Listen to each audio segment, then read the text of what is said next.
Welcome to West Virginia Beer Roads, a podcast all about beer from a West Virginia perspective. I'm Erin McCoy, here with my podcast partner, Charles Backway.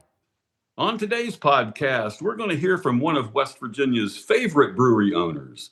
He's cheerful, well-informed, and runs a most excellent brewery that cuts a wide swath across the state of West Virginia. I'm talking about Dallas Wolfe, the proprietor of High Ground Brewing, way up in the North Country, the high country of Terra Alta, West Virginia. Well, Dallas is always a treat to talk with whenever we see him at beer festivals or anything down our way. And oh my, do they have some really great beer. So, Dallas, welcome to West Virginia Beer Roads. Hey, thanks for having me. It's always a pleasure. It's good to see you guys again. I know that we ran into each other a bunch over the festival circuit this year, so it's always good to hang out. Yeah, we love seeing you at festivals. Absolutely. But to get started this evening with this podcast, I went out in our market and picked up a couple of High Ground 16-ounce cans so we could sample those while we talk to you. And the first one is Famous Monster. And I want you to tell us about that beer while Aaron and I, taste it. Sure. Yeah, I mean, basically, Famous Monster is one of those that I developed back, in my garage when, I was really doing recipe development and kind of a hobby brewer. So there's, this is probably the 12th or 13th iteration of it since its beginning. I know that I had my recipe, and then Austin Weezer did a lot of work on it to make it better and refine it. And so it's got a little bit of everybody's expertise into it. And I think Austin really did a great job refining it. And this is the recipe that you're drinking right now is one of Austin's refined recipes that we pulled out of the vaults. It has changed a little bit over the years. We're trying to get it more close. We tried to get it closer to a traditional Marzen, trying to pull out some of those Melanoidin notes.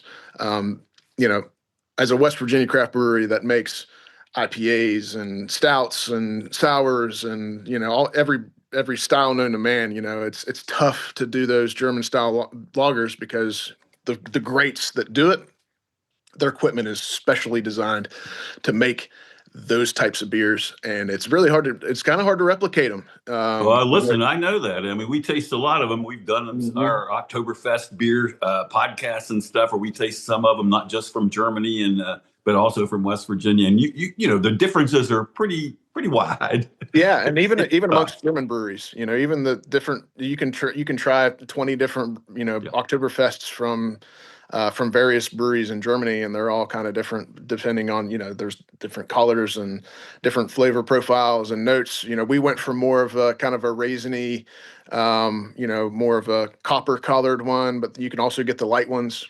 So, we just we leaned into the more copper, raisiny kind of Oktoberfest. But yeah, I mean, as far as, for an American craft brewery that does a bunch of stuff, I think we do a pretty decent job at it. And, I think High Ground has built a pretty decent reputation for our lagers. Yeah. We've definitely leaned into the lager game right out of the gate. I know that it's kind of tough to do them, and, it takes up tank space, and, it takes patience, and it takes a lot of love for those types of beers to really continue to do it. But fortunately, I think the market is kind of more receptive to those types of beers now than they were when we first opened. I think so too. And this, like you said, you've been focused on this malt and getting it right, and it's really nice, very well done, and it's a great fall beer for us. I mean, I'm enjoying this one. It is. It's very easy to drink. It's got a great flavor. Well done. Yeah. Cheers. Well, Dallas, now that we're getting near the end of 2025, I want to know how this year's been overall for High Ground Brewing. Give me a kind of a year's wrap up and a summary, at least to date. I mean, it's been a pretty decent year.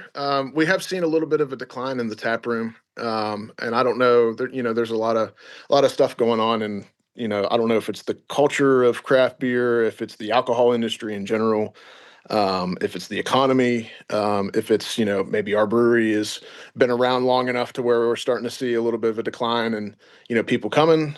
We've had good return customers, and we still see new customers coming in all the time whenever we run our reports. But there has been a little bit of a slower slower year for us in the tap room. Distribution wise, we're about right at the same level that we were at the previous year. We're able to continue to rotate, and we've had some really big success with both Coltrane and Mandatory Fun. Mandatory Fun is killing it out in the distribution world. And wait. You're going to have to explain what Yeah, mandatory I fun will. is quickly, but we'll get into some of those more single beers later. But yeah, go ahead and what's Yeah. mandatory? So Mandatory Fun is like our flagship beer, if you want to call it that. That's the one that we have available all year round. And if you look at what makes that beer kind of unique, it's an IPA, and it's a standard American IPA. It's not a hazy. It's not a double. It's not crazy. It's almost reminiscent of like a Bell's Two Hearted Ale kind of thing, right? Like but there's not a lot of, I don't think there's a lot of competition in that space when it comes to local West Virginia breweries, and we've always kind of filled that niche, and it Okay. sells really good everywhere. Mhm. All Um, right.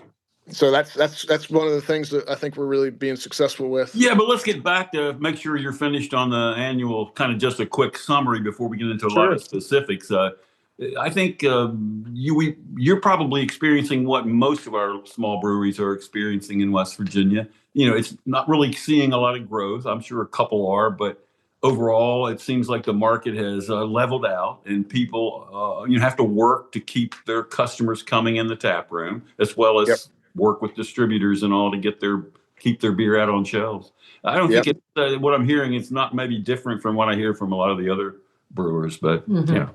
Yeah, it's a little different this year. I mean, we've seen a very small incremental decline, really since, I mean, COVID, like 2021 was a boomer year. I mean, it was one of the best rebound years and I think it had a lot to do with just, the yeah. pandemic and the circumstances of everybody wanting to get out and do stuff.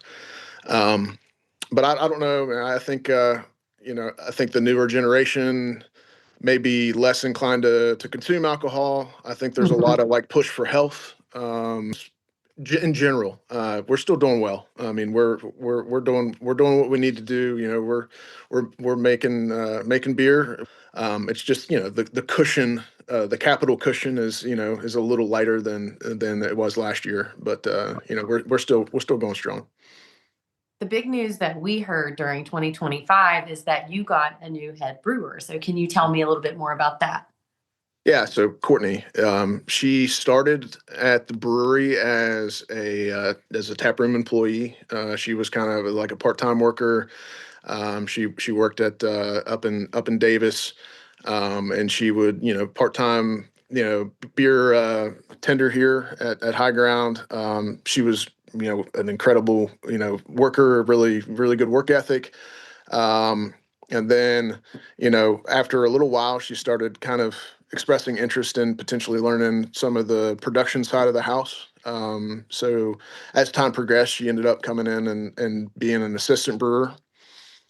She spent a little bit of time, not long really, as an assistant brewer, but Austin and Jack both were very impressed with her ability to learn, soak up stuff. I mean, one of the fastest learners in the industry that I've ever seen. I mean, it was like you show her something once and like she can do it by herself the next time. That's And great. that kind of meticulous like absorption of information is kind of unique.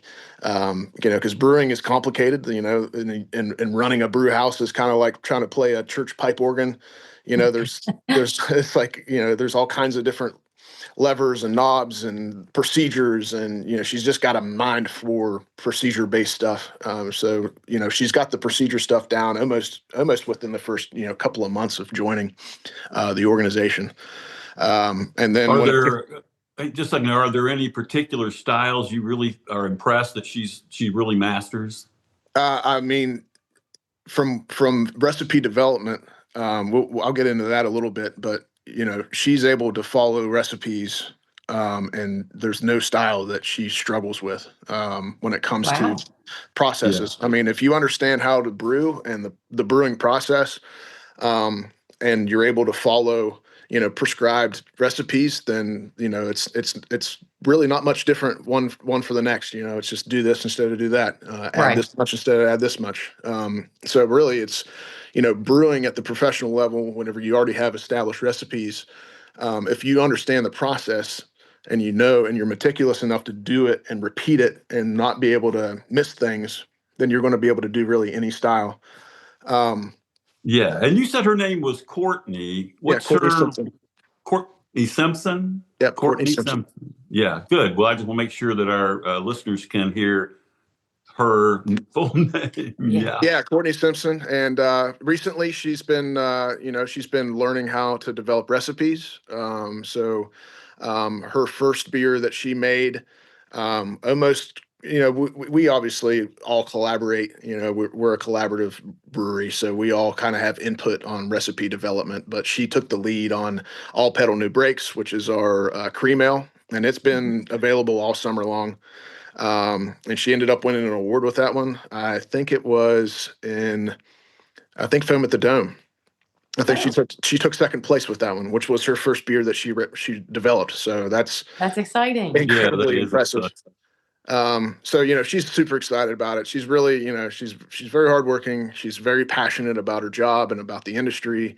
Um, so I can't say enough good things about her. She's great. I was just going to say congratulations to you guys and to her. And sounds like Mhm. a great developing relationship. Yeah, she's Yeah. great. And I want to get your read now on your book of beers and how it might have moved a little bit or changed a little bit. I mean, sort of an annual review. Mhm. Were there certain beer styles selling better and others waning a bit? I think IPAs are slightly slower to move than maybe last year. I know that our IPAs always move pretty well. Um, so maybe an IPA that would stick around for maybe 3 weeks is now maybe 6 weeks. So it's not a huge decline in IPAs, but it is different. Sours are moving about the same, but at the same time, like the quantity of sours that we brew is pretty low. We usually brew about 3 a year. Um, so it's not like we're pumping out a lot of them. Sours are really expensive to make. And there's when we brew them, like they go, and we try to keep one on tap in the brewery just for people that want to have a sour. Um, but I think that the market is kind of crowded with them, to be honest. So we try to lean in and do other stuff. But let's see what other things went well. How your lagers going? Yeah, I mean the loggers are great. We're usually have at least two different loggers in distribution at any given point. Um, Delbert and Gary are going well. Um, we had Woodsman out this year. And a lot of people were excited to have that one. That one hasn't been out for I think 2 or 3 years. So this year we brought it back, and a lot of really great feedback from that. Having people texting me and messages in the brewery and talking about how they were excited to see it back. I tell you something that I've noticed, and it's mainly because probably we're here in the Charleston, Huntington market, that we don't have a lot of stores anymore. We lost the Drug Emporium, who used to carry quite a bit of your beer, whatever was available to them.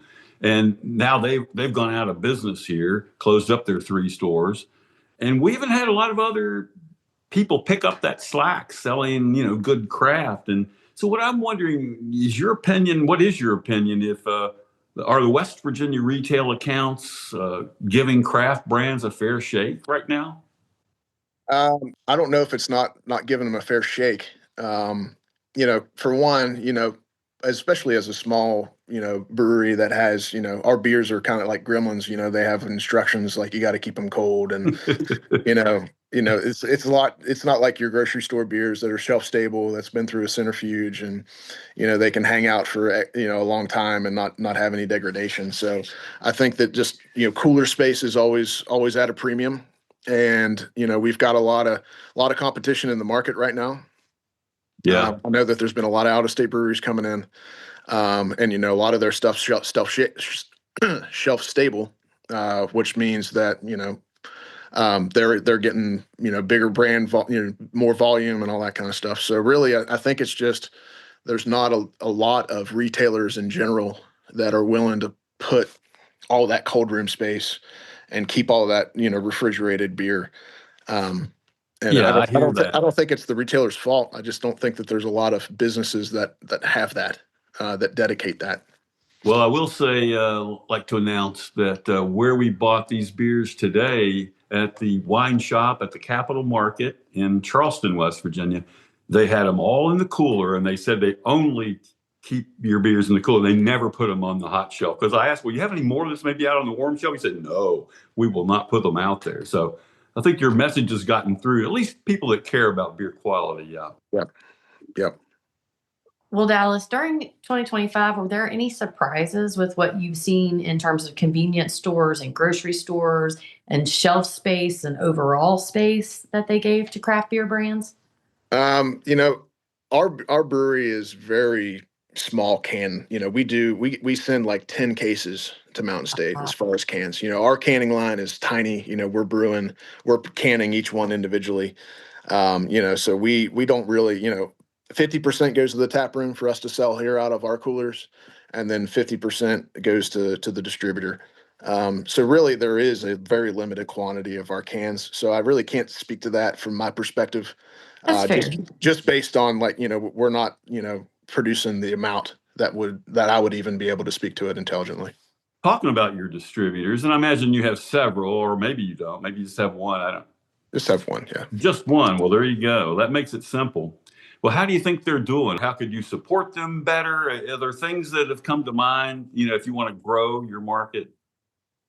Yeah, I mean, I think that there's a lot of breweries that handle it well.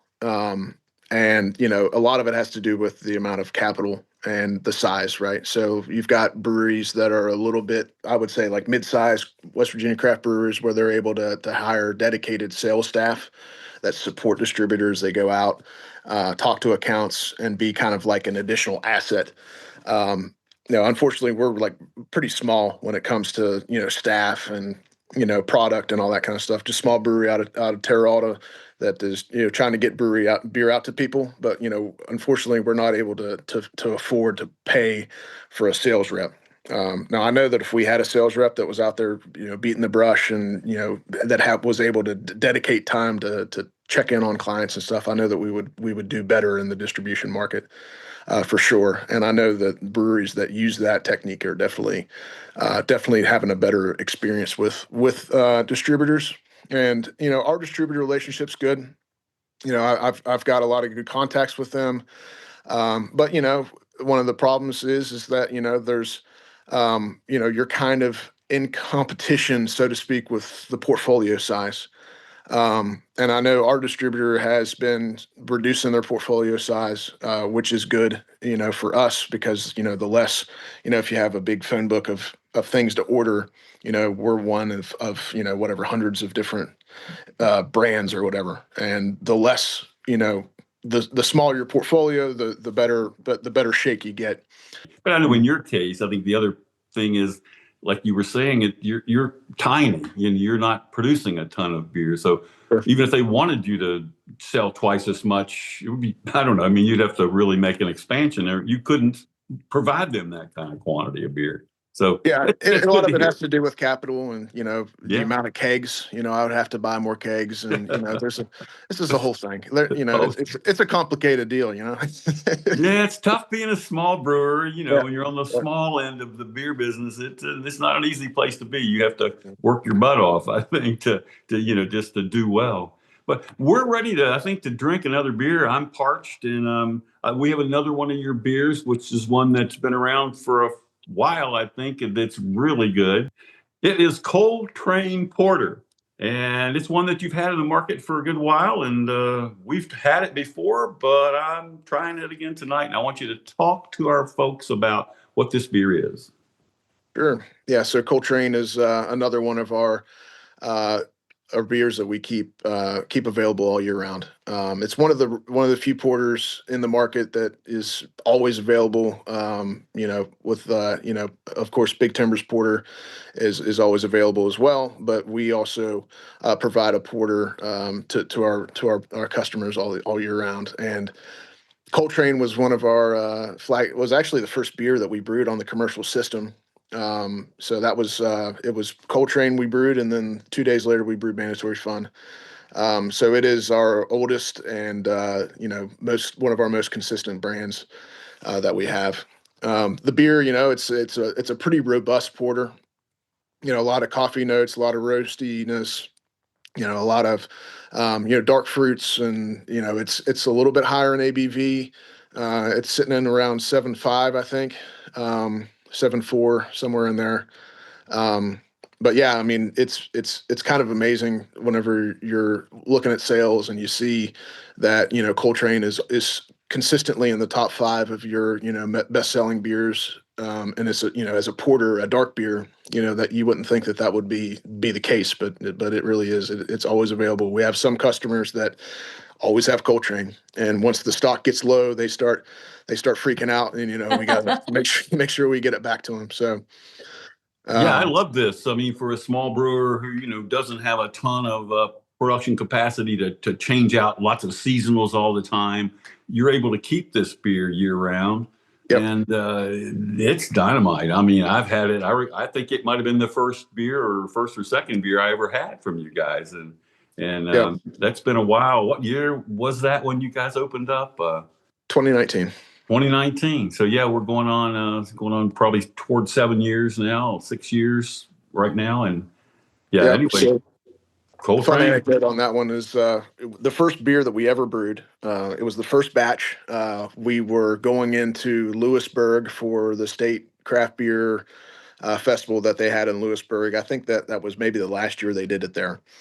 Was in 2019, and we went up against Mandatory Fun. We entered in the IPA style, and then in the dark beer category, we entered Coltrane. We ended up getting second place with Mandatory Fun, and I believe Stumptown took first place with was it Holy Citra, and then we took second place with Coltrane, and I think Greenbrier Valley and Bat Boy, I think, was what took first place there. So, for the first two beers that I ever made as a commercial brewer, first two beers that our brewery made, we ended up, placing in both the beers that we entered, which was, a pretty Yeah, awesome moment. That was that's pretty pretty great. phenomenal. Yeah. Yeah. So and to look back on it, it's like that was in 2019. So whatever, 6 years later, those two beers that we entered in that, and the first two beers that we brewed in the brewery are two of our mainstay beers that we still make all the time, and it hasn't changed. So I think that's pretty cool. Well, I think that shows that you and your crew of brewers really had a pretty good handle on what you could do well, and it's been proven out in the market since then. Yeah. Well, I know that we've talked kind of a decent amount about distributors, about retailers, and that can be sort of a trendy thing and maybe hard for a brewer to keep hold of a tap or a shelf slot. Is there anything that you might want to add to kind of end that topic of conversation in terms of what breweries themselves could maybe do better to boost craft beer availability in the on-premise and off-premise markets? I really don't know how to answer that one, to be honest with you. I mean, I know that, like I said before, having a representative as in on your team. Aside from having a salesperson. Yeah. Aside from that, I mean, obviously, brew what the customers want. I think that's Sure. good.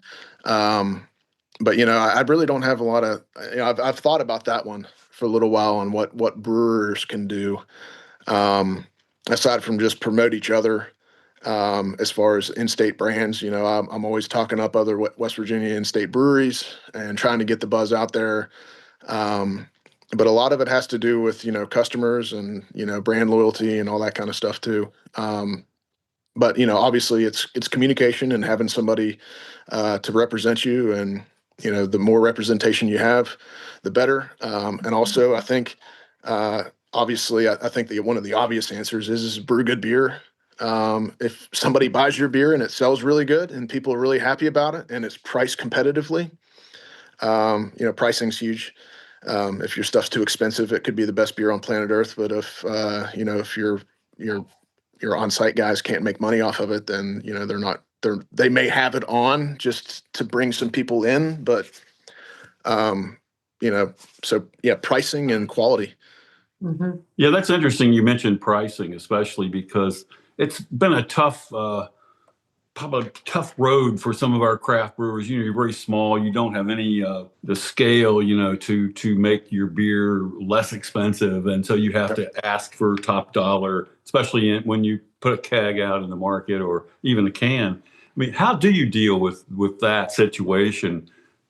I mean, you have to be competitive. A lot of it has, we have pricing conversations, quarterly, just to talk. Hey, look, this is, you know, if you raise the price here, it's not, I think you're going to see a significant decrease in sales. This is competitive. If you stay in this competitive range and with the quality of this beer, then you should be able to maintain. But a lot of it is like considering, like, if I go to a bar, I know what a standard markup is, for a beer in a glass. And it's like, what am I personally comfortable with ordering a beer at, and making sure that I'm not pricing it to where it's, whatever, $10 a pint or $9 a pint, unless it's some crazy beer that, it is worth that, like a barrel aged stout or something crazy. Um, but you have to kind of, like, backward, you got to walk it back and say, okay, at the glass, how much would it cost if we're gonna price it here, and determine what you're comfortable with. And I think our brand has been very consistent with, having competitive pricing. Um, we have, I think, we have only done one price increase across the board on distribution since we opened. Only one. We've That's pretty maintained amazing. Yeah. we've maintained it, and we don't. But to be fair, I think we were at the higher end of pricing when we started. So then eventually that leveled out to where we were competitive. And then, we did one small increase. I think it was like $5 from my perspective, on, select brands across the brand. Some of them were like, I raised the price of a keg by $2. So, we're not talking about drastic increases. So from, like, a business owner's perspective, you got to do some things. You got to take a look at what your cost of goods sold are, and try to think of ways to refine your processes, refine, your spending, shop around. We made a lot of cost of goods sold.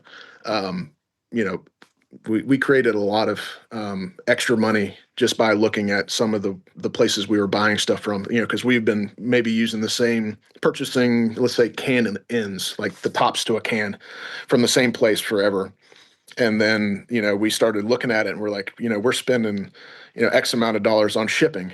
So it's really like, you got to be meticulous about it. So, Sure. like, a lot of times, like, you know, you reach a threshold with pricing, and you know what the market can tolerate. And if you go too high, then you'll be outcompeted, and you won't move product. So you Right. may make more, but at the end of the day, every month you got money that's going out. So you Yeah. have to be able to make money. So, like, you have to really be realistic, and it is a tightrope. It is a balancing act on a razor's edge. Um, so you got to figure out ways to be, to be more efficient. And I think we've done made a lot of really good strides in efficiency at High Ground over the last couple of years, to where we're refined to the point where we're able to keep our pricing, competitive, and keep the prices where they are. So yeah, that's the best I can do on that one. Yeah, it's good to hear, though, there's some new efficiencies that you're always looking at those things. But before we leave this topic of beer styles and the sales, you mentioned that the IPAs and sours, you might have, been peaked out a little or steady, but still maybe not. You're not in your own tap room seeing a lot of growth. But how does that apply to you? Do you have a way of keeping in touch, in a sense, with what other bars and restaurants, I mean, on-premise accounts, what they're moving in your product? I mean, yeah, we get reports on all that stuff, and um, a lot of it's quantity based. So we make a lot of, it's hard. It's a very nuanced question, because our IPAs, like when we do our New England IPAs, we do 10-barrel batches, and we run through a yeast strain, and then we're done. And then we won't go back to brewing IPAs, the New England IPAs, again for 2 or 3 months. until the quantities start getting low, and then we'll start another cycle. So, if we were to have those available all the time, then those numbers may change. Um, so, I think I think loggers obviously go very well because they're cheap, or so they move more. And of course, the quality of our loggers is good. The price is right, and I think also the industry, the drinkers are drinking more of those. I think it was 2 or 3 years ago, the last time we talked, when we had Sam on the podcast. One of the things that I said was that we were going to see an increase in loggers, and people wanting to drink those lighter style beers, and I think it's really come true. Mhm. Um, but I may have rambled a bit off the topic. So if I didn't answer, you Oh, just that's okay. I was just wondering if you maybe had seen any difference in style demands from on-premise versus what moves in off-premise, through the grocery stores and stuff, or retailers. I mean, obviously, we brew more of the stuff that's moving. So, off premise, we're seeing a lot of movement on, mandatory fun, our loggers. But at the same time, that's a lot to do with availability. So, we talked about tap space before, and there's a lot of retailers that will want to keep a single brand on. They don't want to change their menus. They want to have something that's reliable, steady, and consistent. So, with us leaning into mandatory fund, we're going to see a lot more of those sales because we have basically dedicated taps. So when you're like talking about rotators, like your New England IPAs and some of those specialty one-offs, those things, they're not, you don't have dedicated taps to those. So you got to fight for those taps. So that is definitely like something that will skew the numbers and skew your reports. Right, exactly. And speaking of competition, like taps, shelf space, etc., how are you feeling about, or what are you seeing regarding competition from the non-alcoholic products that are in like retail accounts and bars? I mean, I feel like we're kind of, in it's a different thing. Like it's like a bowling ball guy complaining about a tennis ball guy. Like I I don't think they're the same. You know what I mean? Like somebody that's going to buy a non-alcoholic beer is not the same person that's going to buy an alcoholic beer. Um, but Do you we think they're impacting your expansion, or maybe you talked about a little bit of a decline possibly? Do you think that that might be part of it, that the drinking age group are opting for maybe non-alcoholic beers versus craft beers, or do you have an opinion in yeah, I any way mean, about that? yes, I mean, I think that not necessarily is the non-alcoholic beer industry impacting us, but it's more of the cultural change. It's the shift in customer preferences. Yeah, I mean, I think that is definitely impacting the alcohol industry at large. I think I just saw that Molson Coors just, laid off like 500 people just like a month ago or a couple of weeks ago. They're looking at transitioning their operations and leaning into different avenues and stuff like that. So I mean, to me, that's an indicator that alcohol in general is not as popular as it was 4 or 5 years ago. um, so yeah, I mean, I think the non-alcoholic brands are going, if you've got a good non-alcoholic brand out there, then I think you're going to do well. But to say that that particular brand is going to hurt us in general, no. But the culture change is definitely impacting the industry. Well, yeah, and kind of continuing that a little bit with the culture change. What do you think, or what maybe you're going to predict? THC beverages, what's their impact going to be possibly on the beer market or craft beer market going forward? I don't know. I don't think it's going to be a thing, but I don't see it being a thing. It could be. I know I've had the THC, or I've seen the THC beers as kind of a novelty thing. Um, I don't know with government impact regulations and, Sure. I don't know how that's going to shake out. But I don't see it being a huge thing unless we see some large, grand sweeping government endorsement of THC and all that kind of stuff. But as far as alcohol is concerned, it's still the government sanctioned way to alter your state of being. Gotcha.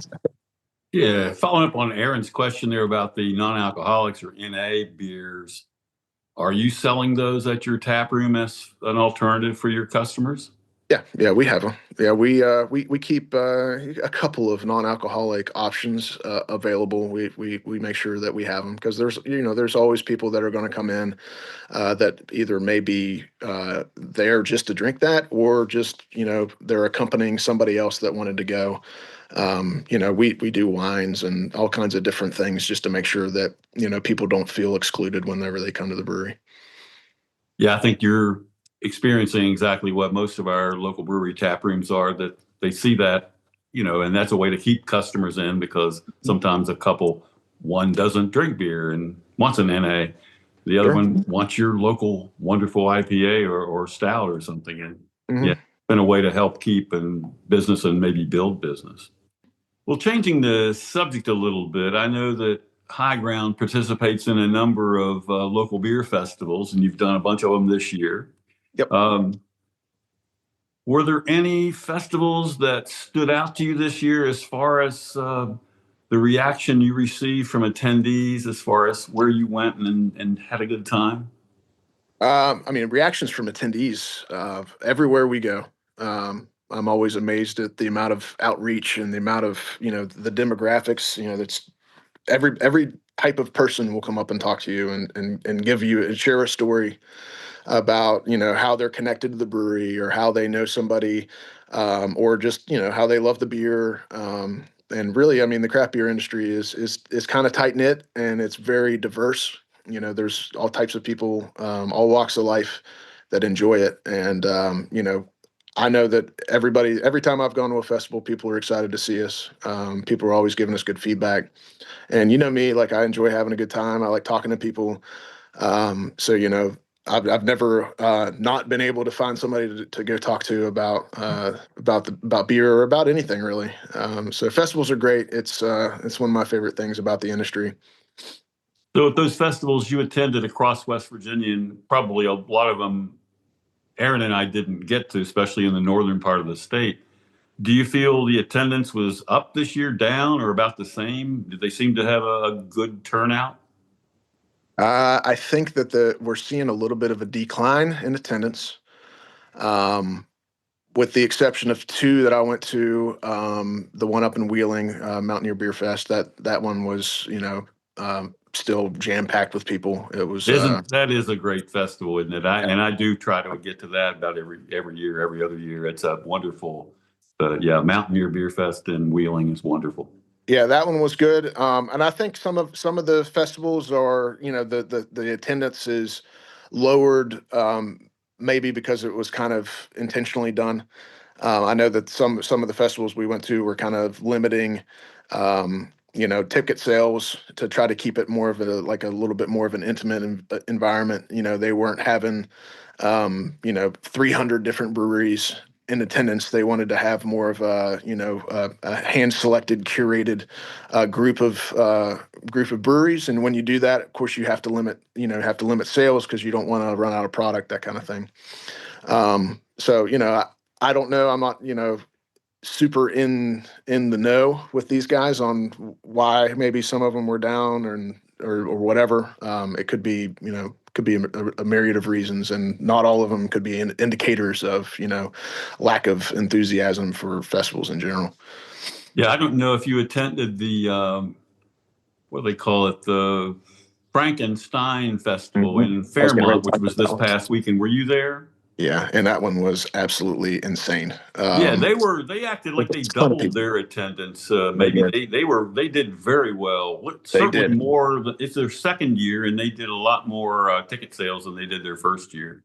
Yeah, it Yeah, was how was incredible. that festival for you? It's always fun. I mean, it's, there's people dressed up, and and it's a hot dog and beer festival, which like are frankly two of my favorite things, with the exception of like my kids and my dogs and my wife and all that. But like I love hot dogs, so I think I ate like maybe $35 worth of hot dogs, and I think they were $3 a piece. So um, it was a great time, and they had band, and they had good vendors, and just the vibe in general was really good. I think it's great for Fairmont, and the people running it are great. They're very well organized, and the attendance was great. I was there for the first one last year, and it was modestly attended. And this one was like you're kind of like doing the side shuffle to try to squeeze in between the people that are hanging around. It was like being in a crowded bar, so it was cool.